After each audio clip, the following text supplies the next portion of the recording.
Hello, I'm Llewellyn King for MECFS Alert. Today, something a little different. I'm talking with my friend of many years, Tom Kuhn, who has done stellar, extraordinary work for multiple sclerosis. He is also, though, the chairman of the Edison Electric Institute, the large trade organization of the electric utilities. In that role, he is essentially, I don't know if you'd approve of my saying this, but a super lobbyist. And lobbying is something that this community has to learn about if we're going to petition the government effectively. Tom, what got you into MS? We'll use MS. Well, Lou, it's a great pleasure to be with you. I've been working on MS now issues for about 30 years. And I just started by having a friend that had MS. As I started with.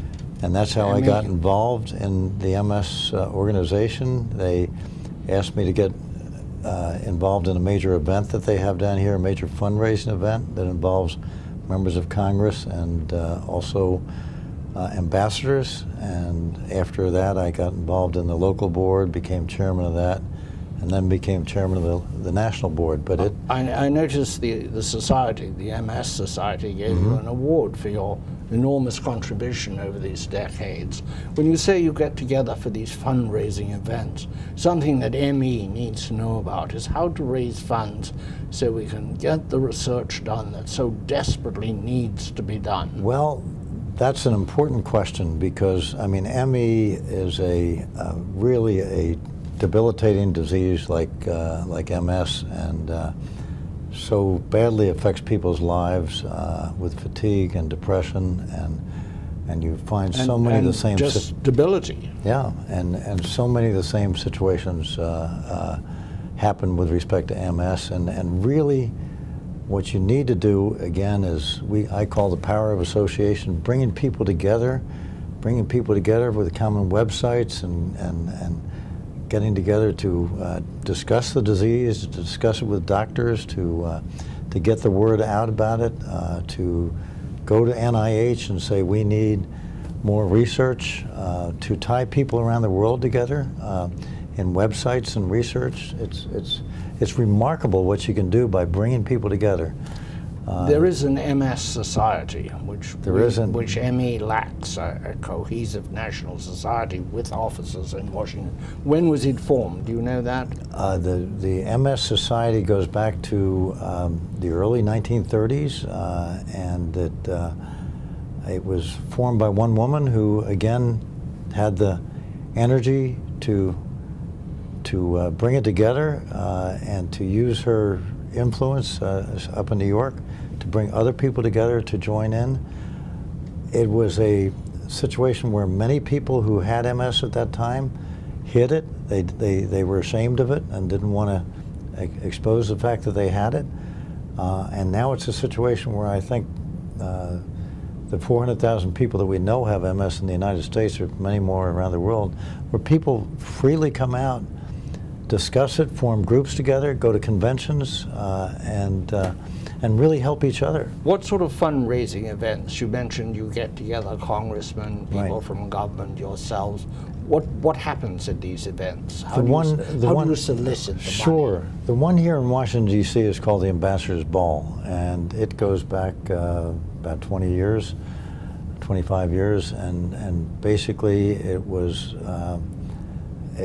a situation again that people said, let's fight this disease, let's try and raise funds, let's try and do research, let's try and find a single event that can bring people together once a year to help to do this. And somebody that started it had major influence in the ambassadorial community, so it became the first, quote, social event in Washington of the season in September, and the ambassadors all come. Members of Congress come, and again, it raises over $1 million. Well, that's very good. ME has had great difficulty in raising large sums of money, despite Herculean efforts by some of the activists who have sometimes, I know one woman, for example, who has abandoned her career to work in this field. But the success has been small in raising money, and for that matter, not as large as I think it should be in raising awareness. What is your advice to the community when addressing Congress? I think you have to have one society, one organization, one association that is a central point of reference or contact for anybody with ME. It has to have a very, very good website where people can look, and if they get diagnosed with it, they can go for reference. They can go for information about what doctors may be specialists in treating it. It can be a place that can bring folks together to advocate for the disease before Congress or here in Washington at NIH. It can be a place where families of people with MS can go learn about the disease and say, I've got a son or a father or with ME, and I want to know about it. I want to know how I can help and how I can.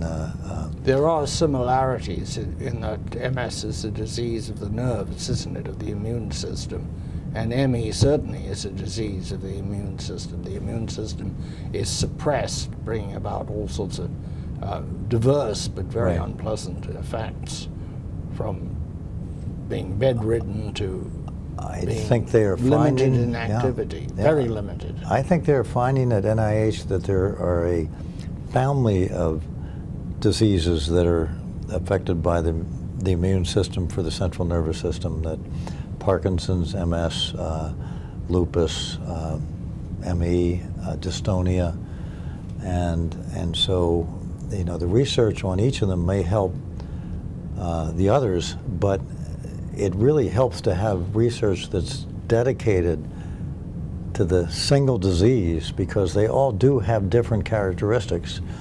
In MS, for example, it is suggested that people exercise a lot because that helps.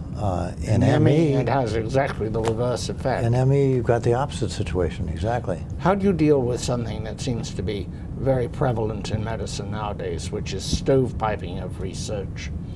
When often something discovered here could have an application there if it ever got from here to there. Right.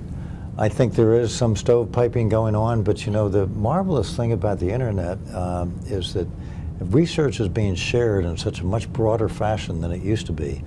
It used to be that one researcher wanted to find the total answer to any disease, and then there would be this eureka moment and major cure.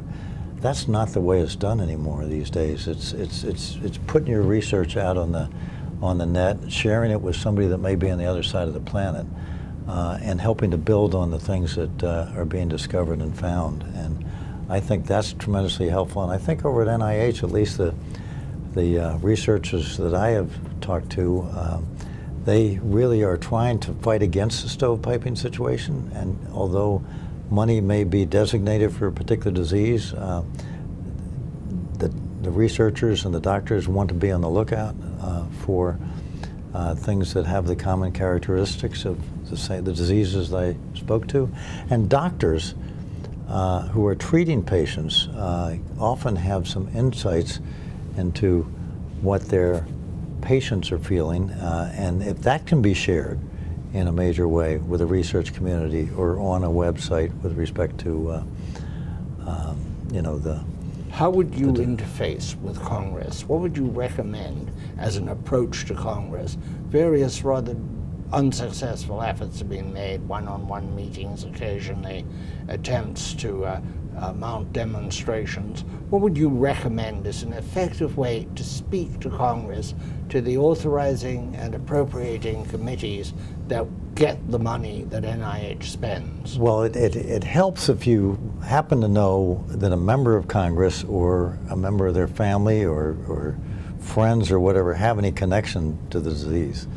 And you can often use them as a champion. I mean, we have an MS caucus of a group of members of Congress who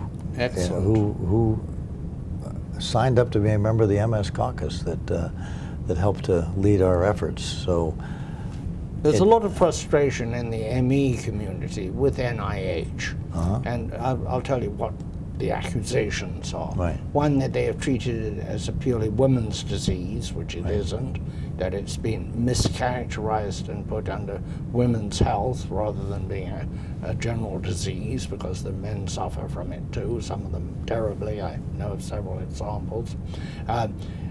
The other one is that they don't think NIH takes them seriously. And the amount of money to this point in time allocated has been $5 million, which in Washington terms is, clearing your throat, if that.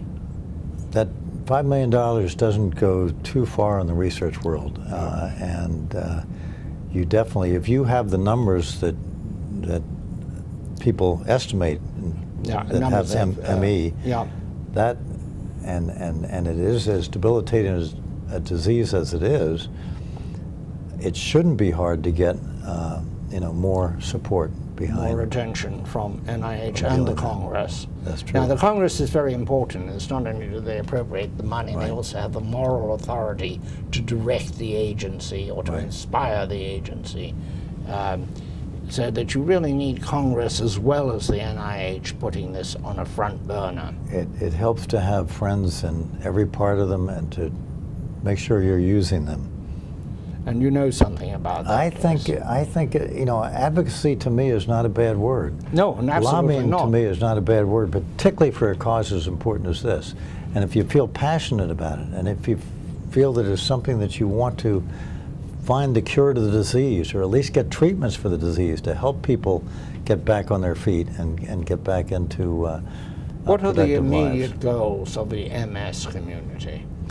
Well, the immediate mission is to end the devastating effects of MS. I mean, it's a very simple mission statement, end the devastating effects of MS, but it translates into a couple of various goals. One is again to inform doctors about the disease, so that if people do have it, it's identified, and you can steer people toward the proper doctors, and you can use the information that the doctors are getting to put into databases and to figure out those statistics that can help researchers do their job, to help people with families with MS, so that you can help inform the families. You can help bring people with families together, or friends together, to try and figure out how they can help in a situation.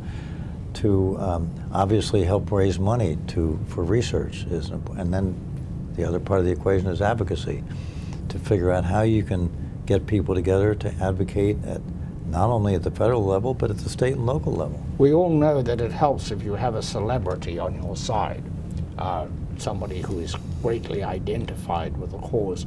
Who do you have on your side for MS? Well, we've had, throughout the years, different celebrities that may have been, Musketeers, to people that, that are in